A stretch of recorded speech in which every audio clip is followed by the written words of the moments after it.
The ice in his glass was melting at the same rate as his life, and I was the only one in the room who knew exactly when both would vanish. The smell of expensive tobacco, the clinking of heavy crystal, and Minho's terrifyingly calm presence at the center of the room. The air is heavy with the smell of old money and new blood. Kiara is described as a ghost in a uniform, invisible to the powerful men around her. This invisibility is her greatest weapon as she notices the subtle shift in the bodyguards' stances, the way they aren't looking at the door, but at Minho's head. To the men in the Vantablack lounge, I was as significant as the wallpaper or the steam rising from the espresso machine. I was a shadow in a starch-pressed apron, a pair of hands that cleared away their secrets along with their empty plates. They didn't realize that when you spend 8 hours a night being ignored, you learn to see everything. I retreated from table prime, my heart hammering a frantic rhythm against my ribs that didn't match my steady stride. I needed to get to the back. I needed to check the service corridor. As I slipped through the heavy velvet curtains that separated the gilded dining room from the industrial cold of the prep area, the air changed. The smell of expensive cologne was replaced by the sharp, metallic scent of industrial cleaner and the low hum of the walk-in freezers. I stopped near the service elevator, tucking a stray lock of hair behind my ear. That's when I heard it, the low, gravelly vibration of voices that shouldn't have been there. "Signals live," a voice whispered. It was Miller, Minho's lead strategist, the man who sat at his right hand for a decade. "The jammer is holding. Once the lights drop, the rafters have the angle. We take the girl out too, no witnesses, no loose ends." "And the brother?" another voice asked, a cold, hollow sound. "Already traced to the school. If he makes a phone call, he's gone." The floor seemed to tilt beneath my sensible work shoes. They weren't just killing a mafia boss, they were erasing the world around him. They were coming for my brother, the only person I had left, the reason I worked double shifts until my feet bled. I leaned against the cold brick wall, forcing my breathing to remain shallow. In the dining room, Minho was a god. Here, in the dark, he was a marked man, and I was a ghost marked for the same grave. I looked down at my hands. They were trembling, but my mind was clicking into a gear I didn't know I possessed. I had been invisible my whole life, nursing school applications ignored, bank loans denied, treated like a ghost by the very men I served. But invisibility has a flip side. It means you can move through a room like a breeze before the storm. I reached into my pocket and felt the cold plastic of my burner phone. I couldn't call the police. Miller owned half the precinct. I couldn't run. They were already at the doors. I had to go back out there. I had to look Minho in the eyes and hope that the King of Winter was as smart as the rumors claimed. I took a breath, smoothed my apron, and picked up a fresh bottle of cognac. I wasn't just a waitress anymore. I was the only thing standing between a massacre and a miracle. The transition back into the lounge felt like stepping into a vacuum. The music was a low, sultry jazz that masked the predatory silence of the men in suits. I moved toward table prime, the weight of the cognac bottle in my hand feeling less like a service tool and more like a club. I could feel Miller's eyes on my back, a predator watching a gazelle, but I didn't flinch. I had already crossed the line. Minho sat motionless. His hand was draped casually over the napkin I had delivered, but his posture had shifted. The relaxed lean was gone. He was a coiled spring, his dark eyes tracking the movement of the shadows in the rafters. He saw me approaching. Our eyes met for a fraction of a second, an unspoken pact sealed in the dim light. He knew. Then the world vanished. A heavy, mechanical clack echoed from the basement, and the Vantablack lounge lived up to its name. Total, suffocating darkness. The screams didn't start immediately. There was a half-second of confused silence before the first suppressed thud of a subsonic round hit the mahogany table. Muzzle flashes flickered from the ceiling like lethal strobe lights. "Down!" Minho's voice roared, stripping away his polished exterior. I didn't wait for him to tell me twice. I dropped, but I didn't crawl toward the exit like the panicked socialites near the bar. I knew this floor plan better than the architect who drew it. I knew that 3 feet to my left was the heavy steel base of the service station, and behind it, the manual override for the emergency sprinklers. Minho, to your left, I screamed over the shattering of the crystal.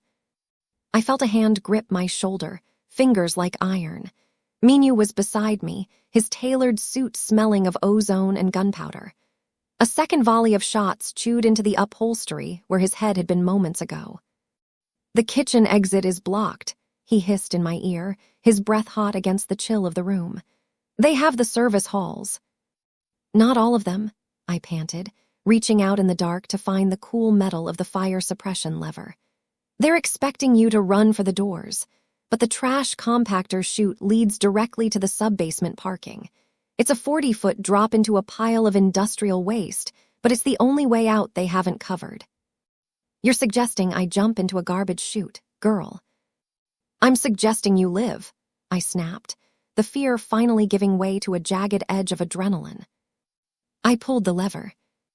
The ceiling erupted, not with light, but with a torrential downpour of fire suppression foam and water. The shooters in the rafters hissed in frustration as their thermal optics whited out, blinded by the sudden change in temperature and density. Now, I grabbed his hand, the boss, the titan, the monster, and led him through the blinding white mist toward the back of the house. I wasn't clearing a table anymore. I was clearing a path. The descent through the chute was a blur of cold metal and the sickening smell of rot, ending in a bone-jarring impact atop a mountain of plastic bags. We scrambled out of the bin into the sub-basement, drenched in fire suppression foam and smelling of the underworld we had just escaped. Minho's black SUV was idling in the shadows, guarded by two men who looked like they were carved from granite. They didn't ask questions. They shoved us into the armored backseat, and the tires screamed against the concrete as we tore out into the rainy city night. For 10 minutes, there was only the sound of heavy breathing. Minho sat in the corner of the seat, his face obscured by the passing streetlights. He was meticulously wiping a smear of blood from his cheek with a silk handkerchief, his movements precise and terrifyingly rhythmic. "Your name," he said. His voice wasn't loud, but it filled the cabin, heavy and inescapable. "Kiara," I replied, my voice steadier than I felt. I was watching the digital clock on the dashboard. Every minute that passed was a minute my brother, Leo, was in danger. "You need to get me to the St. Jude's Academy. Now, they said they were going after him." Minho didn't look at me. He tapped a glass partition, and a laptop screen flipped down from the ceiling. Files scrolled past, my employment records, my bank statements, and then a live feed of a dormitory hallway. "Leo is safe," Minho said coolly. "My men reached the school 3 minutes ago. The 2 janitors waiting outside his door have been relocated." Relief hit me so hard I felt lightheaded, but it was quickly replaced by a cold realization. I looked at the screen, then back at him. "How did you get a live feed of his school in 10 minutes? "I've known who you were since you served me my first drink 3 months ago, Kiara. I don't go anywhere without knowing exactly who is handing me my glass." He turned to face me, his dark eyes searching mine with a predatory curiosity. "But I didn't know you had the spine to play God with my life. You saved me, but in doing so, you've made yourself a target for every man who failed to kill me tonight."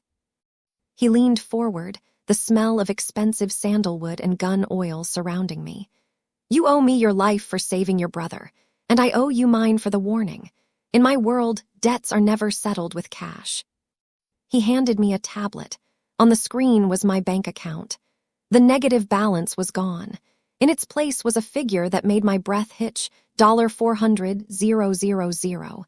Exactly what I needed for Leo's tuition and our freedom. "That's the price of your silence," Minho whispered.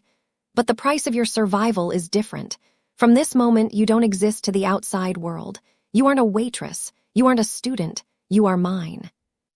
I looked out the window as we pulled up to a massive, steel gate fortress on the edge of the city. I had saved the king, but I had walked right into his cage. The fortress was a monument to cold efficiency, glass, steel, and shadows. While the world outside slept, the interior of Minho's estate hummed with the quiet electricity of a war room. I stood in the center of a vast office, my damp uniform finally replaced by a soft, oversized sweater that felt like a shroud. Minho wasn't looking at me. He was staring at a wall of monitors displaying the faces of his inner circle. He looked less like a victim of a coup and more like a scientist examining a virus. Miller wasn't the architect, Minho said, his voice cutting through the silence. He's a mid-level traitor. He doesn't have the vision to coordinate a blackout hit with shooters in the rafters. He was following a script. He swiped a hand across the console, and a single image enlarged to fill the center screen. It was a man who looked strikingly like Minho, but with a crueler, more erratic set to his jaw. Juno, I whispered, reading the name on the file. My brother, Minho corrected, his tone devoid of affection. The one who thinks the empire should be built on chaos rather than order. He's been in the shadows for years, waiting for a moment of perceived weakness. Tonight, you showed him that I am not as isolated as he thought. Minho turned toward me, his expression unreadable. He's confused by you, Kiara. My analysts spent the last hour trying to find your connection to the rival syndicates. They found nothing. Just a girl with a high GPA and a talent for being invisible. I told you, I said, stepping closer into the light. I'm just a waitress who didn't want to see a man die. No, Minho stepped toward me, his presence heavy and suffocating. You are an anomaly. You saw the jammer. You identified the twitch in a professional soldier's stance. You calculated a tactical exit through a trash chute while bullets were flying. That isn't just a waitress. That is a strategist who has been wasted on serving drinks. He pointed to the screen, where a complex map of his shipping territories was overlaid with red zones, areas where Juno was bleeding the company dry. My soldiers know how to pull triggers, Kiara, but they are blind to the patterns. They see a riot, you see a distraction. They see a waiter, you see a threat. He leaned in, his eyes locking onto mine with a terrifying intensity. Juno is moving his pieces for a final takeover. I want you to look at my world the way you looked at that restaurant. Find the cracks I'm too close to see. The flaw that had held me back my whole life, my desire to stay small, to be the invisible girl who never made a wave, was being stripped away. Minho wasn't offering me a job. He was forcing me to admit what I really was. And if I find them, I asked. Then we burn the people standing in them, he replied. The silence of the fortress was shattered not by an explosion, but by the absence of sound. The low hum of the servers died, and the emerald glow of the security monitors flickered once before turning into dead glass. My stomach dropped. I knew that silence. It was the same void that had preceded the chaos at the Vantablack. They're here, I whispered. Minho didn't hesitate. He reached beneath the mahogany desk, pulling out a sleek, matte black handgun. He didn't look surprised. He looked insulted. Juno is arrogant. He thinks lightning strikes the same place twice. It's not a blackout hit this time, I said, my eyes darting to the floor-to-ceiling windows. The moon was obscured by heavy clouds, but I saw it, a tiny, rhythmic red pulse near the perimeter wall. They aren't cutting the power to hide. They're cutting it to trigger the automated lockdown. They want us trapped in here. Outside, a rhythmic thump-thump-thump began to vibrate through the reinforced glass. Heavy-duty breaching rams.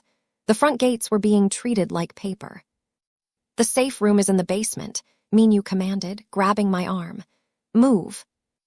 We ran through the darkened hallways, the only light coming from the sweeping red beams of the tactical flashlights outside. As we reached the heavy steel door of the reinforced wing, the air erupted. The glass of the grand foyer shattered as a flashbang detonated, filling the house with a blinding white light and a roar that felt like it was peeling the skin off my bones. I stumbled, my ears ringing, my vision a blur of gray spots. I felt Minho shove me behind a marble pillar just as a spray of bullets chewed into the wood paneling above us. Through the haze, I saw them, 4 men in tactical gear, moving with the precision of ghosts. Minho returned fire, his movements a lethal dance, but he was pinned. One of the gunmen was flanking us, moving silently through the shadows of the art gallery. He had a clear line of sight to Minho's back. I looked down. At my feet lay a discarded tactical knife from a downed guard. My hands. The hands that had only ever carried trays and textbooks, shook as I gripped the hilt. My flaw, my need to be invisible, screamed at me to hide, to stay small, to let the monsters fight it out. But if Minho fell, Leo was dead. The gunman raised his rifle, aiming at the back of Minho's head. I didn't think. I didn't breathe. I stepped out from behind the pillar, the invisible girl becoming a blade in the dark. I wasn't a soldier, but I knew the anatomy I had studied for my nursing exams.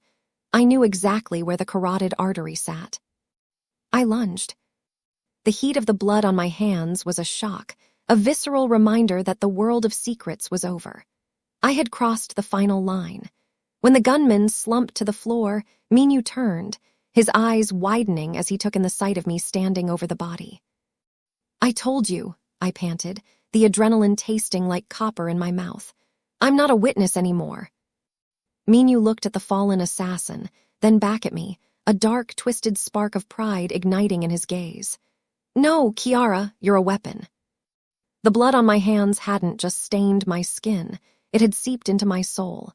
For 3 days after the breach, I stayed in the East Wing, the silence of the fortress now feeling like a heavy, suffocating blanket. I expected Minho to discard me or lock me away. Instead, he came for me at dawn. He didn't take me to a boardroom or a garden. He took me to the concrete belly of the estate, a private gym that smelled of sweat and cold iron. He stood in the center of the mats, stripped of his blazer, his shirt sleeves rolled up to reveal forearms corded with scars. You have the instinct, Kiara, he said, his voice echoing off the bare walls. But instinct without discipline is just a fast way to get killed. You lunged at that man out of desperation. Next time it will be out of design. The training wasn't like the movies. There were no soaring soundtracks, only the grueling reality of physics. He taught me that power didn't come from size, but from leverage. He showed me how to turn my smaller frame into an advantage, how to disappear under a man's guard and strike at the softest parts of the human machine. Again, he barked every time I hit the mat. He was a brutal teacher. He didn't offer a hand to help me up. He waited until I found the strength to stand on my own. Between the drills, the dynamic of our relationship shifted. We weren't just a debtor and a collector anymore. We were becoming 2 parts of a single, dark engine. One night, as I practiced my grip on a training pistol, he stood behind me, his hands over mine to steady my aim. The heat of his body was a sharp contrast to the cold steel in my hands. Why are you doing this? I asked, my voice barely a whisper. You could have just hired more bodyguards. Bodyguards can be bought, he said, his breath ghosting against my ear. Loyalty can be faked, but a partner who has tasted the same blood as you, that is a rare thing. Juno thinks I'm weak because I rule with logic. He thinks you are a fluke. I want to show him that the most dangerous thing in this city isn't a man with a gun, it's a woman with nothing left to lose and the mind to take everything back. He stepped away, leaving me cold. He wasn't just teaching me to fight, he was shaping me into the architect he saw in his head. Tomorrow we stop reacting, Minho said, looking at the targets I had shredded. Tomorrow we will send Juno a message, and you, Kiara, will be the one to deliver the first word. I looked at my reflection in the wall of mirrors. The tired waitress was gone. In her place stood someone with steady hands and a heart of flint.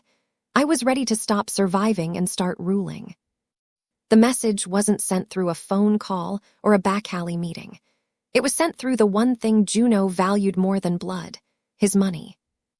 Minho and I sat in the back of the SUV, the glow of 3 different laptops illuminating the cabin.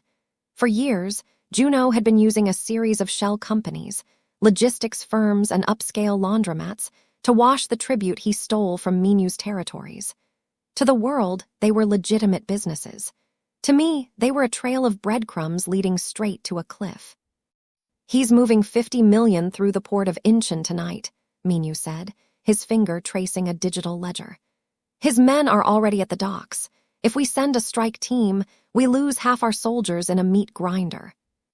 Don't send soldiers, I said, my eyes fixed on a line of code I'd been tracking for hours. Send a ghost. I had spent the last week studying the infrastructure of the port's automated crane system. It was the same logic as the restaurant. Everyone looked at the cargo, but no one looked at the software that moved it. I tapped a final key. What did you do? Minho asked, his voice laced with a new kind of respect. I didn't steal the money, I replied, a cold smile tugging at my lips. I flagged it. I sent an anonymous tip to the International Maritime Bureau and the Anti-Money Laundering Task Force, backed by the real encryption keys I pulled from Miller's private drive. The port is being locked down by federal agents in 3, 2, 1. On the live feed, the docks erupted into a sea of red and blue lights. Juno's men, caught between the law and the containers of illicit cash they couldn't abandon, began to panic. They were being arrested on live television, their faces plastered across every news outlet in the country. But I wasn't done. The money is gone, I continued, but the message is in his pocket.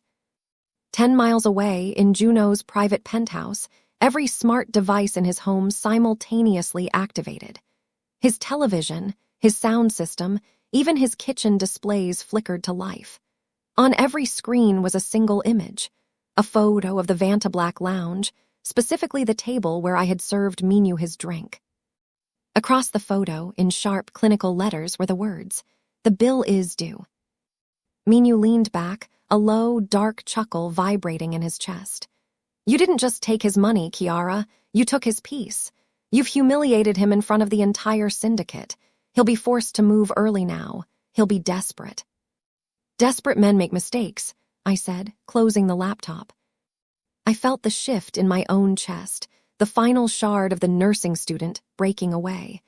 I had just dismantled a multi-million-dollar operation without firing a single shot. I looked at Minho, and for the first time, he didn't look like a captor or a king.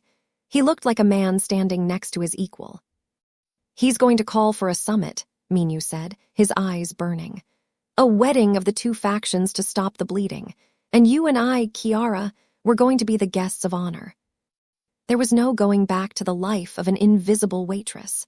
I had tasted the power of the architect, and I wanted more. The wedding of the two houses was a masterpiece of theater. Held in a cathedral of glass and white marble on the cliffs overlooking the sea, it was supposed to be the moment Juno solidified his claim to the throne. The air was thick with the scent of lilies, and the cold, metallic tension of 200 armed men pretending to be gentlemen. I stepped out of the car in a gown of midnight silk, the fabric heavy and cooling against my skin. Hidden beneath the structured bodice was a ceramic blade. Tucked into my garter was a transmitter that linked me directly to Minho's tactical units. I wasn't the waitress tonight. I was the bait, the blade, and the judge. Minho took my arm, his grip steady and warm. "Look at them," he whispered as we climbed the stairs. "They think they're watching a union. They don't realize they're attending a funeral." Juno stood at the altar, radiant in his hubris, flanked by the remnants of the inner circle who had betrayed us. Beside him stood Carolina, the woman who had orchestrated the first hit. When her eyes met mine, I saw a flicker of confusion, then recognition, then a sharp, jagged fear. She expected a girl who had survived by luck. She wasn't prepared for the woman who had spent the last month learning how to dismantle an empire. The ceremony hadn't even reached the vows when the pressure in the room shifted. "Brother," Juno's voice boomed through the cathedral, his hand resting on the hilt of a ceremonial sword. "It's time to admit the old world is dead. Give up the keys to the southern ports, and maybe I'll let your little pet walk away." The guests went silent.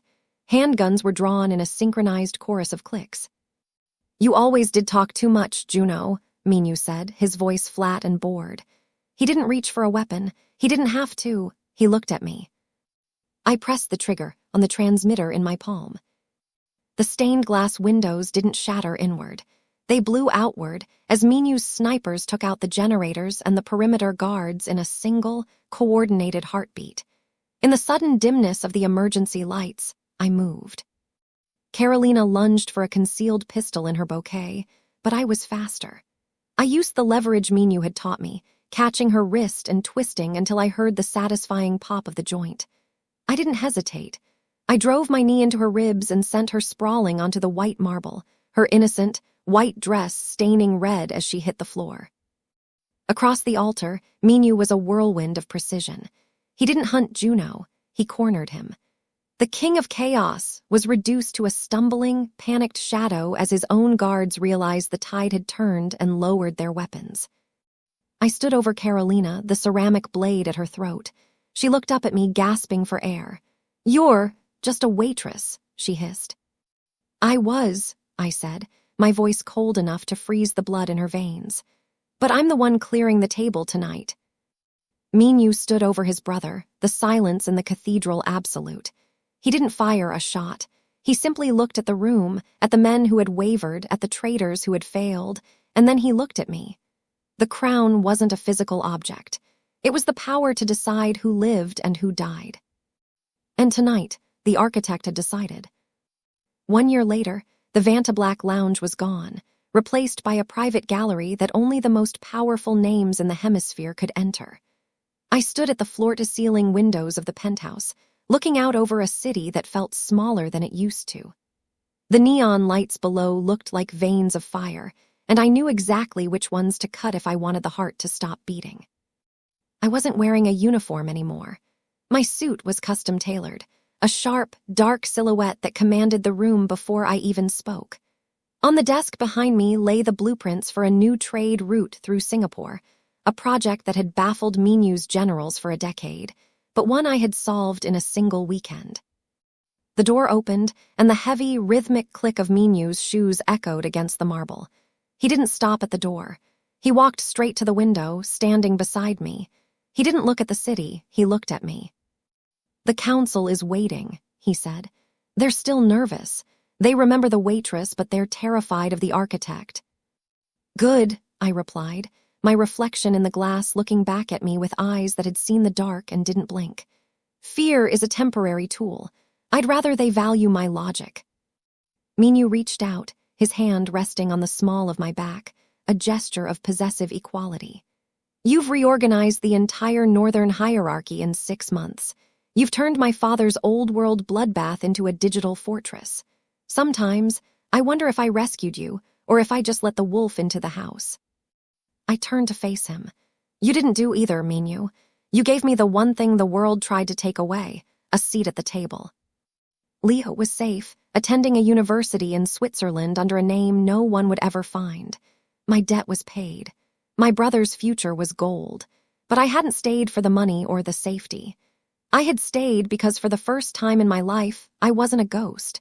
I was the one who controlled the shadows. We walked into the boardroom together. As we entered, 20 of the most dangerous men in the underworld rose to their feet in unison. They didn't just bow to the king of winter, they bowed to the woman at his side. I took my seat at the head of the long mahogany table. I looked at the empty glass sitting in front of me, then at the man across the room who was waiting to serve it. He was young, nervous, and invisible, just as I had been. "You can leave the bottle," I said, my voice calm and absolute. "I'll pour my own tonight." The invisible girl was dead. The queen of the empire had arrived, and the world was finally paying attention.